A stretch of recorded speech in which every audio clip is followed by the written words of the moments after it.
think in reality, the superhero is our new mythology. Instead of gods and demigods and heroes, we have superheroes. And the superhero is the perfect vehicle to tell a variety of stories. Whether you need a godlike figure like Superman, or a mere mortal, flawed person like a Batman, or somewhere in between Spider-Man, who he's a kid with problems just like the kids reading the comic books, but he has these fantastic powers. Whereas Batman has the same physical limitations up to a point that you and I might have, but he just has a big checkbook. And then Superman, someone we cannot, or Wonder Woman, someone we dream to be. But they become these perfect templates for these other stories that we want to tell.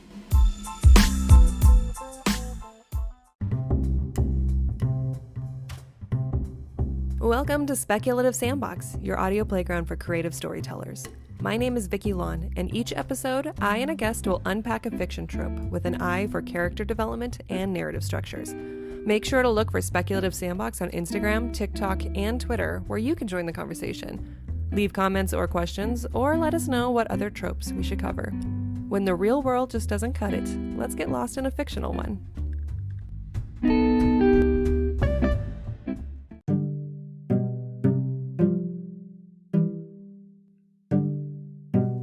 Hello, everybody. This is Vicky Lawn. I am so excited about this episode today. I sat down with Brad Allis. If some of you may remember him from a previous podcast episode, he talked to me about dystopian societies. He's back. He's talking about superheroes, and there really isn't a better person. He is so passionate about comic books, the Marvel Cinematic Universe, the DC movies. I knew he'd be the perfect person to talk to me about this topic. We discuss what makes a superhero, what could possibly date them, since many of them originated in past decades, and how would we design our own superheroes that could take on some modern problems.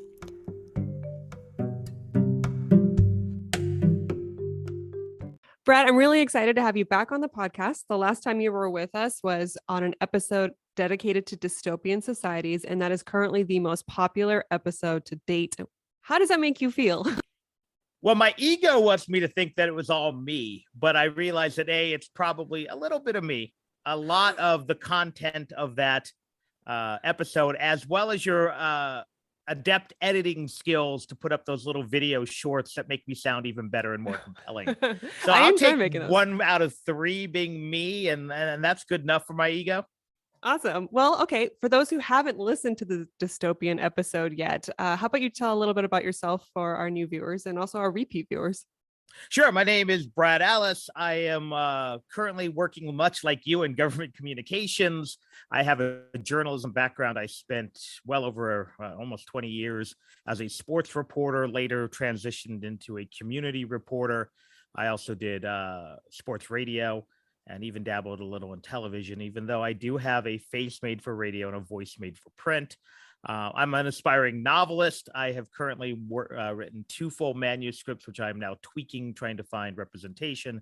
And I'm about 27,000 words into book 3 of a 2018 book, a detective series that I hope to do. And I just like to consider myself a storyteller. I used to do a web cartoon. So yeah, all over the place, like just telling stories, whether that story is the story of why you need to vote for a certain transportation package, or about a failed hockey playing 20-something-year-old detective, or everything in between. And you have a big love for comic books, right? I do. I do not currently collect comic books because I got priced out of the hobby. But from about, 1979 to about 1999, I was a voracious comic book reader. Wanted to be a comic book artist, wanted to be a comic book writer. Wasn't quite good enough as an artist. I'm just good enough to be able to impress people with my doodles, but not so much that I can get anything more than a $10 an illustration gig. I used to want to be a comic book writer so I could later become a novelist. Now I'm hoping to be a novelist so I can transition that into comic book writing, because I do have several scripts and plots, and which I will reference a few of those probably during the show. What explains the shift in the market for comic books? Why do you consider yourself priced out? Inflation, cost of printing, better quality printing. Again, even if you go back to when I was in college and I would spend $20 every Friday, you'd go down to the comic book store. I'd buy my comic books for the week. Then downstairs was a CD store so I'd buy my CD. So my disposable income went towards basically comic books, music, and beer. And that was usually all on a Friday. But I'd stock up on comics. I, read them in the dorm. But you could get a comic book even then for like buck 50. Now you got $3-4. Now I'll still pick up some of the collected editions when they're good deals. I try to follow the hobby, but they just keep revamping the universe. So now my comic book consumption or my superhero consumption is far more through web comics and more importantly, HBO Max and Disney Plus. So when you're watching the cinematic universe of these comic book stories, do you feel prepared, or has it changed so much that you're just along for the ride? I feel prepared, but there are times I have to go, and so much of it is still drawn from the classic stories of the 70s, 80s, 90s. But with like Moon Knight has changed so much. He used to be just Mark Spector, and he was a kind of a Batman knockoff. And now, so I did have to do a little of the, there's a few YouTube recaps I watched to make sure I'm not missing anything. But for a lot of others, yeah, it's pretty easy. It's pretty much like, I know that guy. Or, watching it with my kids, I'm like, ooh, she's going to be a bad guy. Just watch, they don't care as much about spoilers, but yeah. So I still have a pretty firm grasp on it where I don't come off as too big of a Johnny come lately. So today's episode is dedicated to superheroes, not just the superheroes we all love and know, but I challenged you for this one to come up with modern superheroes for modern day problems. Before we get into that, though, what would you say the purpose of a superhero is when it comes to the overall genre? I think in reality, the superhero is our new mythology. Instead of gods and demigods and heroes, we have superheroes. And the superhero is the perfect vehicle to tell a variety of stories. Whether you need a godlike figure like Superman, or a mere mortal, flawed person like a Batman, or somewhere in between Spider-Man, who is, the whole point of Spider-Man was he's a kid with problems, just like the kids reading the comic books, but he has these fantastic powers. Whereas Batman has the same physical limitations up to a point that you and I might have, but he just has a big checkbook. And then Superman, someone we cannot, or Wonder Woman, someone we dream to be. But they become these perfect templates for these other stories that we want to tell. So whether it's the everyman, Peter Parker trying to pay rent and then fight Doc Ock, or whether it's and with Superman, it's almost a Christ figure. He fell to Earth to save humanity, which ironically enough, he was created by two Jewish immigrants. But you can tell these fantastical stories, and sometimes it is placing.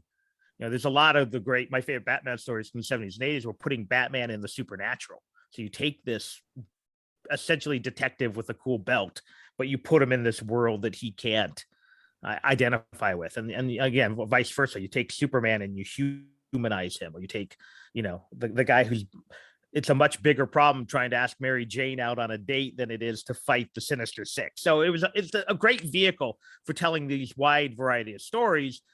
And I think later what you saw them being a template to tell different kind of stories. Even though in many ways Superman was the immigrant experience, Wonder Woman was actually created by a male feminist educator. But really in the 70s, you saw a shift in storytelling that was using the superhero as a canvas for more mature storytelling. I think maybe most famously in the 70s, you had the Green Arrow stories where Speedy, the sidekick, became a heroin addict. It dealt with addiction in a way that had never been dealt with in comics. Black Panther, the original comics, he was fighting the Klan. He was fighting the Jim Crow South. More famously, Chris Claremont's run on the X-Men was talking about racism and discrimination. Later, it became a platform for LGBTQ stories, where instead of saying the black guy is getting discriminated with, or the gay kid is getting discriminated with, it's the mutant, the blue mutant with the tail is being, so we could try to relate to, well, that's not fair. Why are they picking on Nightcrawler? Well, in reality, Nightcrawler was substituting for an African-American student, so mutant became this catch-all for racism, and it told these stories very effectively. We also saw the grittifying of superheroes, whether it was, Frank Miller's Dark Knight, which was a criticism of Reagan era America, or The Watchmen, which was a reaction to the Cold War and moral ambiguity that we now see all over But back then, your heroes were, even Batman was still a good guy who never killed. And, now we see, that, well, gee, guess what? All Batman's villains are mentally ill. When you looked at, and I love Claremont's X-Men run. I mean, Magneto was a Holocaust survivor, that which humanized their Darth Vader, for lack of a better word. Wolverine was experimented on by his government. You had what Nightcrawler was a German Catholic who was persecuted by the church. I mean, you had these complex characters, but at the same time, the guy who looks like a demon is fighting the mutant who can control magnetism. But it was done in such a good way, and then that's when it's very successful. So are there specific conditions that need to exist in a world within the fictional universe for a superhero to be considered an actual superhero? Like what changes it from just writing a story about a police officer or a firefighter? I think there are certainly those superhero tropes, whether they're the costume, the name, the superpower. But I think the best part of good superhero stories is the ability to stray and break those tropes as well. I mean, Superman is not like Batman, who's not like Spider-Man.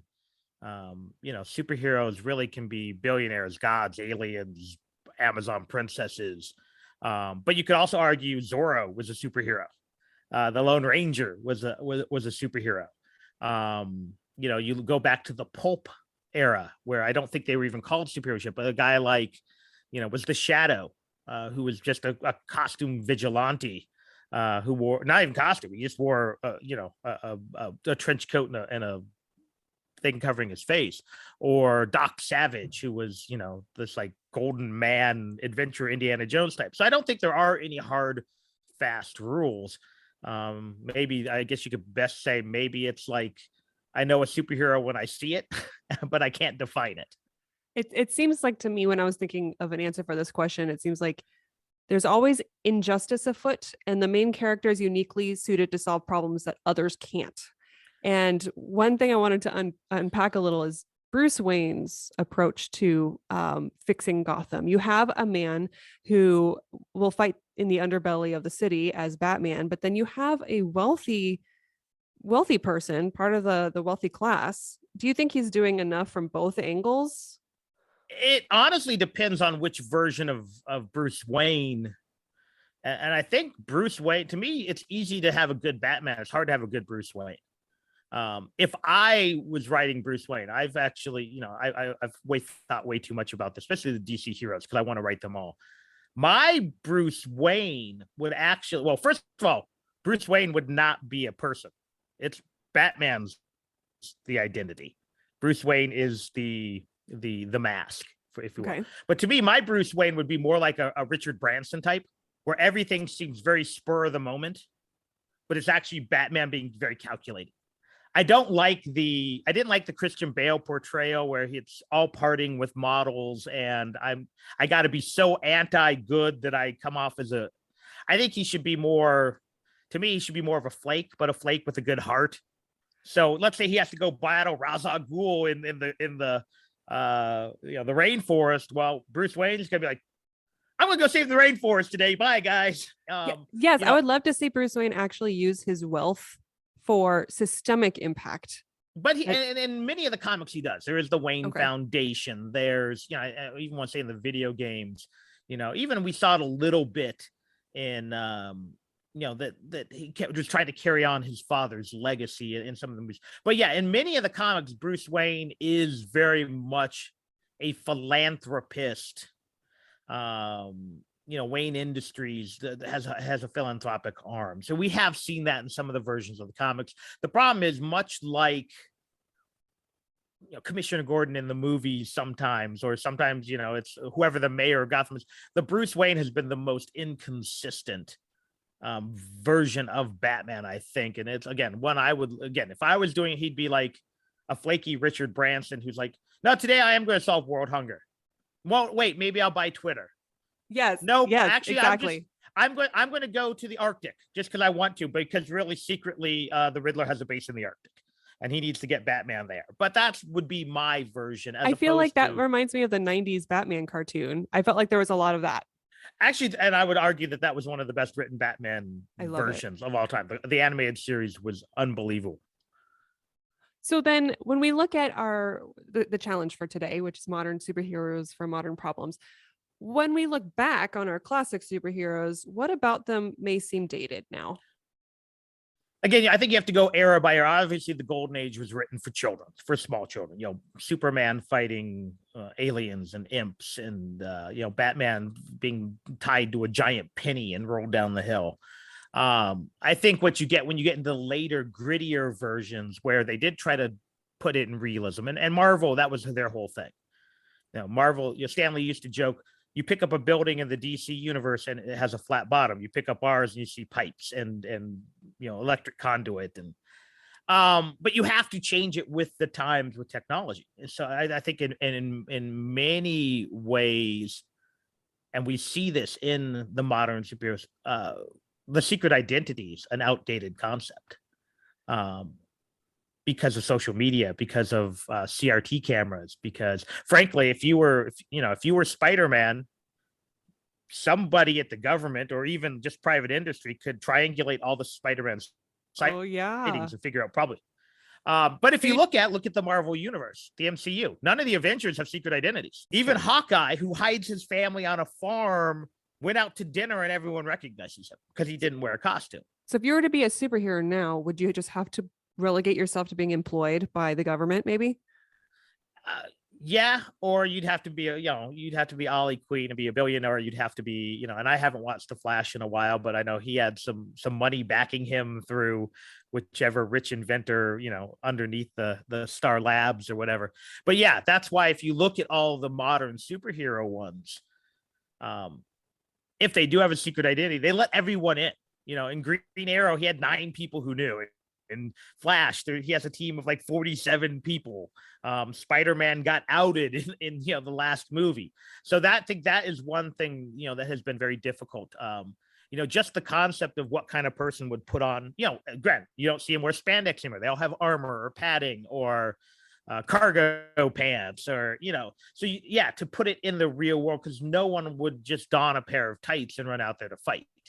Especially if you're visible. Silly. It's like you have to jump through all these hoops. What about in the case of Anonymous, who is not one person, but a mass of hackers that are global wide? I guess you could argue that they are like a modern day superhero, except they're not one person. They're an initiative and a group. And I think one of the things they did was when Russia first started attacking Ukraine, they started dismantling Russian news media sites. Yeah, and with that though, but you have the anonymity of being behind the keyboard, which is ironically enough, every superhero now seems to have a keyboard warrior on their team. That's right. Like Barbara Gordon was probably one of the first, right? With Batman. Barbara Gordon, I think was the first, but then you have what's her name on Felicity on Green Arrow, and you have that whole team of the Star Lab guys, with Vibe and with all of them can hack into a computer, and because it's just and really, if you want to start with that might have started even with like 24, where Jack Bauer, who's not necessarily a traditional superhero, but had Chloe, backing him up and sending him the info to his PDA or PDF or whatever PDA. So I think again that is the adaptation of the time. But I think if you want to look at it's far more realistic to be able to stay anonymous as someone who's behind a keyboard than if I ran out there today and put on body armor and I grabbed a baseball bat and decided to go fight the guy who's trying to rob my Circle K. Well, within an hour, the video footage of the Circle K would be there, and they're like, "We're looking for a 5'6" stocky," and people would be like, "Oh, that looks like Brad." So, do you think with that technology in hand, though, do you let's say you do have someone back home on the counter or on the keyboard for you, that the brute strength component is even needed in the modern day? Again, it depends on the story you're trying to tell. Obviously, if Thanos is attacking, or Doc Ock with those metal arms, yes, you need a brute strength component. But I think, and you have seen this, you can write completely compelling stories where the hero's greatest asset is his mind. And frankly, some of the best Batman stories are where he is the detective rather than the fighter. And I thought the new movie attempted to do that but just really needed an editor. But yeah, some of the best Batman stories. I mean, remember they used to call it Detective Comics. That's where Batman came from. So, and you have other heroes like that. Whether it's the DC has the Question, and Marvel has some guys like that. Even if you look at the Hawkeye limited series, the best part of that was when Hawkeye was trying to discover the information, not when he was shooting his bow. Mm-hmm. So yes, you can tell very compelling stories without the brute strength aspect. Although again, at the end of the day, most successful superhero, it is a physical combat capability. I've prepared 2 different types of modern day superheroes. Now, mind you, I am probably the opposite of you. I am not as knowledgeable of comic books. I know what's in the theater runs, and I have a light-hearted obsession with characters, mostly because of I love them and not because of a loyalty to the comic book history, even though I'm definitely I appreciate it. So I've prepared 2. How many do you have? I'll figure it out. I got a bunch because as I think about storytelling, which I do frequently, I come up with ideas of how I'd like to present. And some are already maybe even slightly dated, but yeah, I always try to think of a realistic approach to telling the superhero story. Okay. All right. How about you start with one? We'll go back. Okay. So I always wanted to rewrite the Fantastic Four, but this could work for anyone. And my original idea was the Fantastic Four breaks up.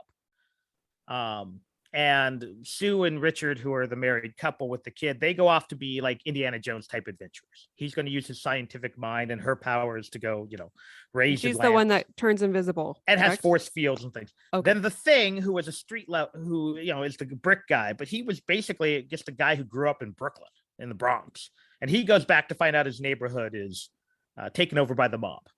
But the story I really wanted to tell was Johnny Storm, who's the flamboyant Human Torch, played by Chris Evans, and later played by what's his name? The guy from Black Panther. Yeah, Michael B. Jordan. Thank you, Michael B. Jordan. So what would he do? Because he doesn't want to be out of the spotlight. He would reform the Fantastic Four, and how would he do that? On a reality show. It would be American Idol for superheroes. American Idol for superheroes. So I love that. If you look at the Fantastic Four, there, and a lot of the superhero teams, there's always a type. You have to have a strong man or strong woman. You have to have an energy projector. You hopefully have some kind of mentalist. So basically, he would be looking so the story would be told both looking like a television show and then the behind the scenes with him, and then his conflict as the producers of the show are trying to force he's like, well, no, I need She-Hulk. I know her. She's really good. We're like, no. She doesn't test well with the market. You need Brute Gal. And of course, villains would be trying to infiltrate. But yeah, I wanted to do where it was Johnny Storm as the Human Torch, but it could be any character, putting together his superhero team, not like Batman did. Because I also love the building of the superhero team. I love that part of the movie. Like, I love that. That was the best part of Justice League. Bruce Wayne, Batman going and finding Aquaman and finding Wonder Woman. But it would be that. So, first Johnny Storm's dropping by to hand them the invitation to come to the Baxter building. And then we follow and then of course they have to have trials and tribulations. And again, there's going to be villains involved. So that would be my thing, how to take our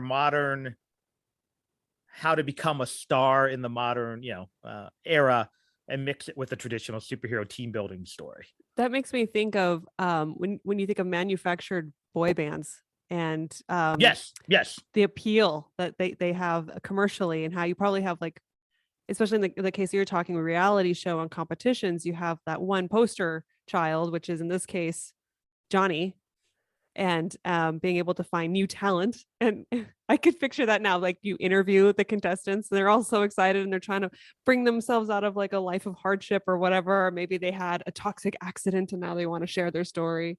Then he has to cut the person because, like, he was hideously disfigured, even though he's the most powerful one, because they have to take the more handsome, Yes. Incorporate the or Hollywood issues. Yeah. or you even have you could be, when they're like, I just don't think you're ready. I don't think you can handle the and maybe that's it. Like, oh, you have wonderful powers, but you just cried when I asked you, what your superhero name was, because you couldn't so you could play with a lot of those tropes and cliches, but do it as superheroes as opposed to singers or dancers or your other entertainment fields. Interesting. Okay.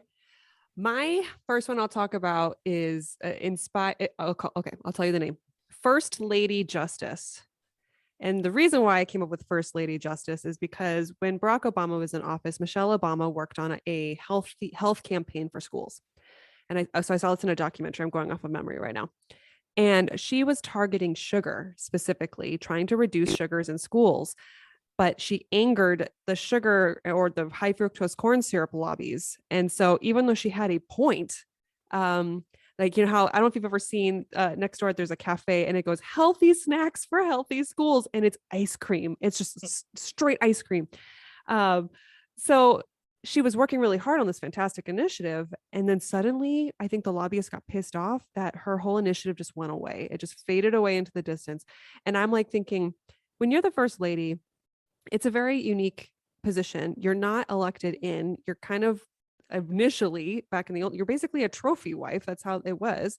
And you have your feel good family initiatives, but you don't have the same influence that you would have if you were an actual elected official, even though you do have a very special platform. And I'd look at things like that with Michelle Obama, where she was powerless to fight these very powerful lobbies for a very important cause.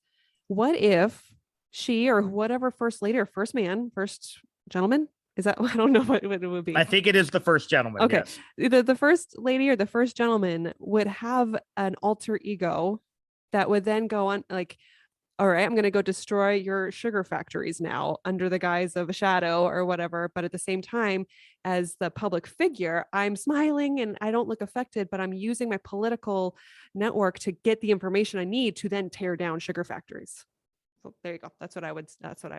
Or it could even be where they have an agent at their disposal. So it's not necessarily the first lady out there, but she's feeding information to her. Ooh, yeah. Her super agent or the person she had the government create for her. Yes, an entourage to get her. Okay. So I like that. Cool. All right. What's your next one? Okay. So this is a mixture of two ideas I had. And again, I always wanted to do how would the real world react? And when I was a kid, there was even before I used to get the encyclopedias of superheroes. They were called Who's Who in the Marvel universe. I think I forget what DC called it. And I was looking through, and there were some corny superheroes from the 40s. And a lot of them have been revamped and modernized, but one of them was called Mr. Terrific. He has been modernized. And if you watch Green Arrow, he was the kind of the nerdy inventor guy with the T on his, painted the T on his face. But his original one was a guy with like just, red and green costume that said fair play on it. And, as a 13-year-old kid, I'm like, that guy's stupid. But I'm like, but he wouldn't be stupid endorsing products. Ooh, okay. Going further, what if Johnson & Johnson or Procter & Gamble or whoever created their own superhero to be their own spokesperson? And he really fought crime. But did he use their products to solve the crime? Not necessarily, but, he might be like, Mr. Terrific, you just brought down the mafia. What are you doing? I'm going to go have a Pepsi and a Taco Bell. I'm going to Disneyland. And then you could tell a variety of stories where it's actually not one. There's a whole team of them because you can't work 7 days a week. And then some of them are flawed. But then I thought, well, what if you actually had the same concept, but it was government and they had a public facing hero? Think of Captain America, but it's actually, you have the Captain America who shows up and talks to the media and appears on The View and on Fallon, but he's actually not the real superhero. Okay. He's the pretty boy. He's Steve Rogers.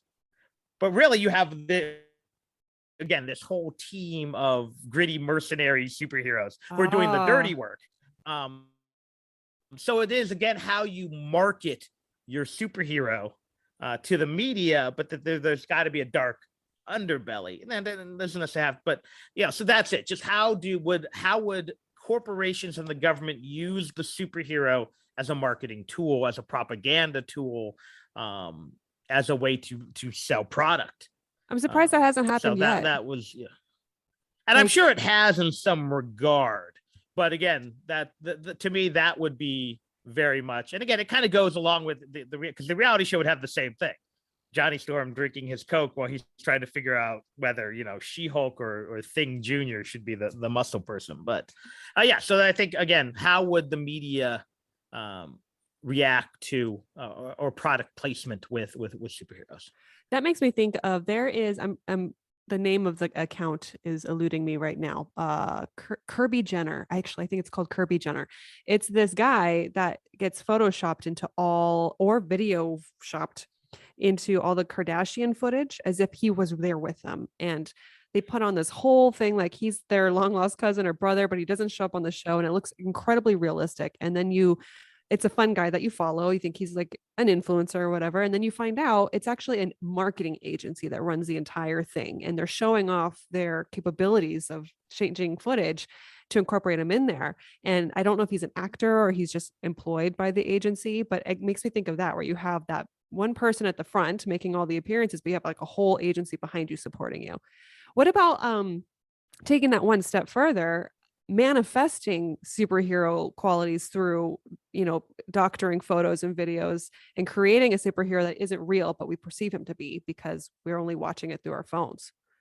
I guess that happening. Yeah, that's a really good idea. How the heroes doesn't exist. No, it doesn't exist at all. Maybe they're a deep fake. Maybe they're a person, but it's completely manifested, and you're able there's to actually you there always happen to be in a weird place. You can't. I just saved the rainforest here. You can't get here, but yeah. Or the actual police department has the drug bust, but they give credit to Agent Zero, who again is just some guy in his workshop with the green screen and Photoshop. And yeah, it's like taking the guy who pretended to be the Mandarin in the Iron Man movie, but he's not a real villain. And so the idea is then you can manipulate their followership. You know how social media is so powerful in the area of endorsement. The person's not even real, but now you can get the followers to do certain things, whether it's to buy a certain product or act a certain way or whatever. Okay. My next one, I guess it's kind of along this route. It's not fully developed because I feel like there's so many what ifs here, but I'm calling them the social media bandit. And it's because I don't know if you've noticed this on social media, but you don't like that wild west of the old days. Internet doesn't exist anymore. You're choked off, you're throttled. It's really hard to get information out there. I want someone to take down the big platforms and restore freedom of access. So this person would probably have a tragic past that fuels them. Maybe a loved one got manipulated by fake news, or they fell for a spam account. We're talking about like fake accounts that like get women to give them money, and they think they're dating, that kind of stuff. And the idea of the Robin Hood effect. So rob from the rich, give to the poor, hack into these systems and give maybe certain activists more of the outreach, like actually let people organically reach their followership and their base without having to pay for it. Influencing the algorithms to expose certain injustices or to promote certain causes. And while I say all this is all being done from behind a computer, and it's not very interesting to watch. But I guess in a world where everyone's just staring at their computer anyway, or their screens anyway, I guess that's all that really matters. I think the secret to that would be telling the story through those impacted, as opposed to the one impacting. That they would be almost a minor character in their own story. So, you have the person they're helping, or, the charitable or whoever. And each issue or episode would follow that person. So it'd be almost like an anthology story. Oh, I really like that. All the different ways that social media has hurt or hindered somebody, and how you can then also inversely use it for good once the social media bandit has gotten involved. Okay. What else you got? Well, again, I don't know how many of these have been done by independent comics, but I always wanted to do a story and this I came up with the idea when I was right out of college and having trouble finding a job, about a guy who's right out of college and has trouble finding a job and becomes a henchman. Ooh, okay. So you've got this college educated guy who basically becomes, who are the guys who follow the Joker? Who are the guys who follow, these horrible people? Most of them you would think, oh, career criminal. Well, what if it's just a 26-year-old, 23-year-old kid right out of college who he can either take the internship for no money, or he can go work for the Joker? So his secret identity is being the henchman. Yes. So he, and then how do you live with like the guilt of what the guy's doing? How do you move up in the world of henching? Do you start with a minor criminal and move your way up? Give him some job titles. That's awesome. Yeah, and it originally started, I actually filled out a resume as if I was a henchman. I was just practicing my resume writing. But yeah, we follow this guy. He has no powers. It could be he or she, no powers, very unassuming, 5'10", 140 pounds, not an athlete, had never shot a gun before. And suddenly they are, driving the getaway car or the getaway plane, or they're wearing the clown mask as you raid the bank. So yeah, it's about navigating. It would be, again, a lot of it would be navigating the modern work. Do you go work for Lex Luthor because he offers a 401k? That's true. So it could be a wry social commentary where at the same time, just kind of a fun look at how villain organizations work. Well, yeah, the internal politics, what you have to do to move up. I can see it now. Are you Hench 1 and then you get promoted to Hench 2? Okay, I'm trying to think off the top of my head. Physical exertion specialist number 1, or do you get to be as the department head of demolitions? I mean, do you go from demolitions department to getaway to transportation? Is he looked down upon because he's college educated? Yeah. Or, torture services. Do you take one of the other henchmen home to meet your family on the weekend because you haven't? They're like, who are your friend at work? Their mom, dad, this is Crusher. Oh my gosh, that's so funny. Yeah, and what would a job description read, and how would you find it? Would it be like on topsecretjobs.com, or do you stumble upon on the dark web? Does someone jokingly put it out on Twitter and you like, oh, I'm going to apply work with the, oh, I'm really working for the Joker, or, whoever. Well, and then you look into things like, what are your benefits, and are you overpaid, and do you have a boss that actually values you? And wouldn't it be funny if the top honcho really values his employees and he treats them extremely well, and that's why they stick around? Yeah, except for the ones he kills when they fail him, that kind of thing. But I mean, clearly the culture will be like, you deserved that. Yeah. So, and then, at one point you have to decide, does he descend into evil? Does he, he or she remain pure of heart, but working in a bad industry? Do they try to then later become a sidekick? The whole. Interesting. There is a book that I read called Hench, that a girl is an executive assistant to villains. And what she ends up doing is, it doesn't go into like the full industry. It's mostly administrative, if I remember correctly. And she changes job opportunities to work for a particularly evil villain. And it was really interesting because I think she learns manipulative behavior from him to then rise into her own villainy, if I remember correctly. But like it's like the anti-hero story. I guess it's the villain story where she was perfectly normal. It's almost like Catwoman from the 90s, where she was kind of quiet and then something devastating happened to her and she got injured and then changed her whole mindset. It was like that. So I need to look that up so I can recommend it. That was a really good book. All right, anything else? Yeah, I guess like again, I come from a media background, so I always think of what would the media be like, and would it become oversaturated with superheroes, much like our entertainment industry is now? Yeah. And I think you would have a show like, for lack of a word, Capes, which would be their version of Cops, except you follow the superhero. I think you would have a new, like an Entertainment Weekly or an Entertainment Tonight, but it'd be Heroes Tonight. I love the title Capes. instead of cops. That's hilarious. So I think you would have like, I'm Mary Hart. Where was Spider-Man today? Where was Dr. Evil? That kind of thing. Oh, did you notice that Superman has a new costume? Is that a darker shade of red? And I think it would extend to YouTube and things like that, where you would have tier lists of superheroes. You would have first time reaction videos to seeing Mega Man fly across the sky. I think you would have the other thing I think you would have is a collector's market. And I do have a story I want to write where basically someone buys a pen light that Batman had in his mouth, and of course they want the DNA off it. But I think you would have this. This is a rock that fell off the Empire State Building when the Hulk hit it. And it would be, there'd be an eBay for superheroes. There would be a collector's market. There would be forgeries. So I think we would become inundated with shows. There would probably be a superhero network where you would have, breakdowns of the heroes, much like we do with sports, much like we do, would there be an award show? People are always critiquing you. Could you have done that takedown a little bit better? Oh, and then of course it would be politicized in the modern thing. So you would, if they found out a superhero was liberal or conservative, would a conservative hero be canceled by the left? Or would, Fox News only embrace certain superheroes? Like, oh, well, we like Captain America.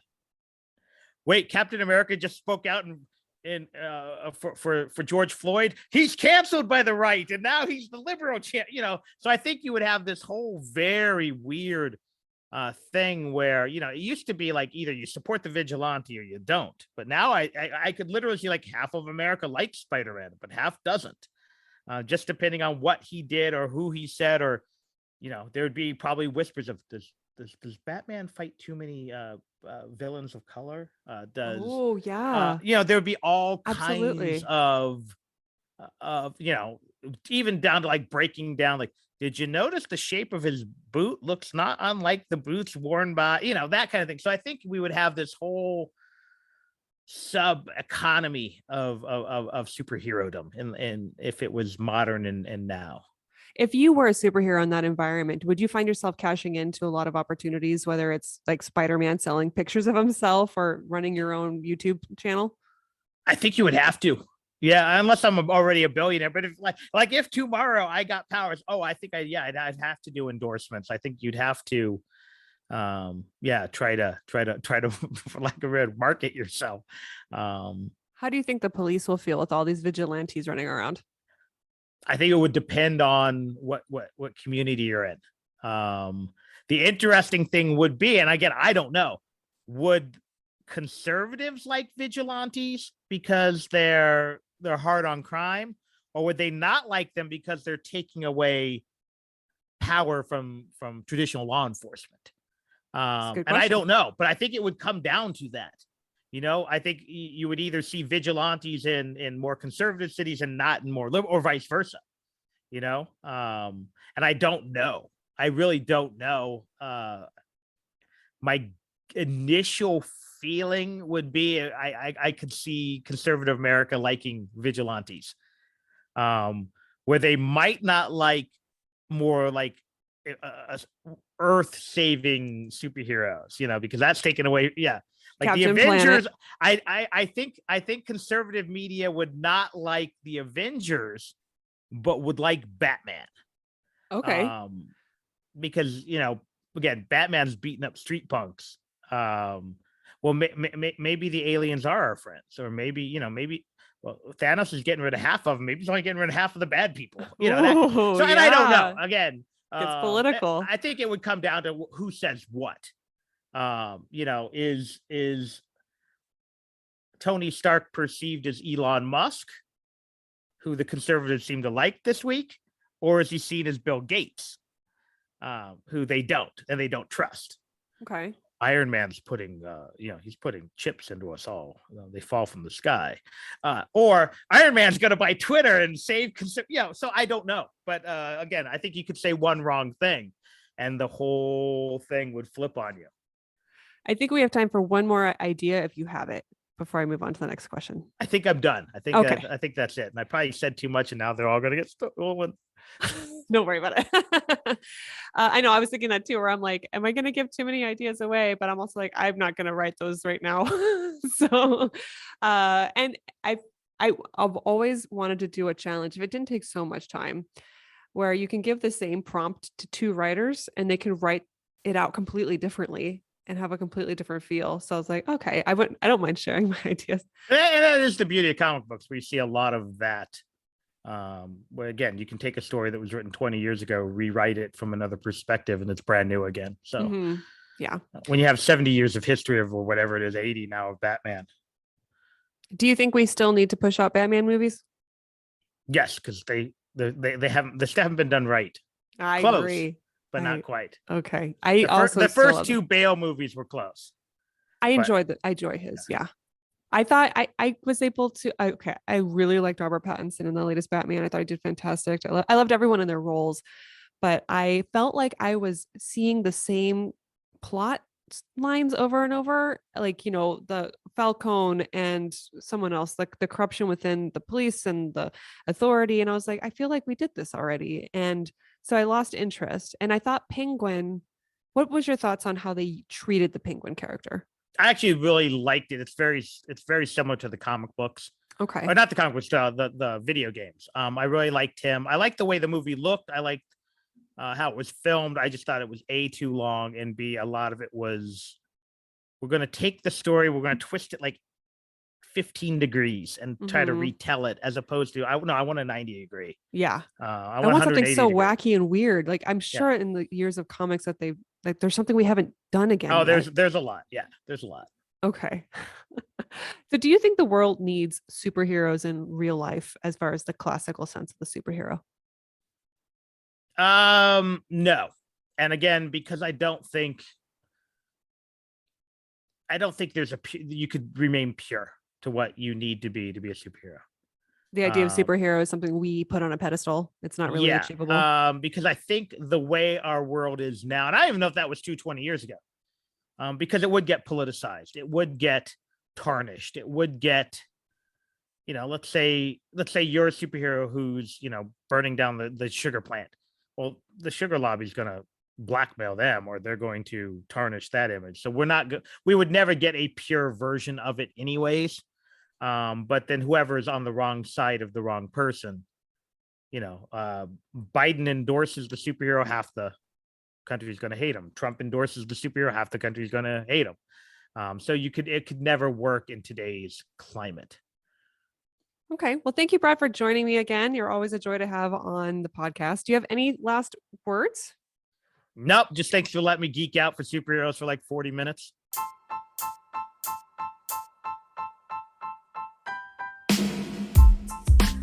Speculative Sandbox is a volunteer-run podcast that relies on the collaboration of fellow creators like you.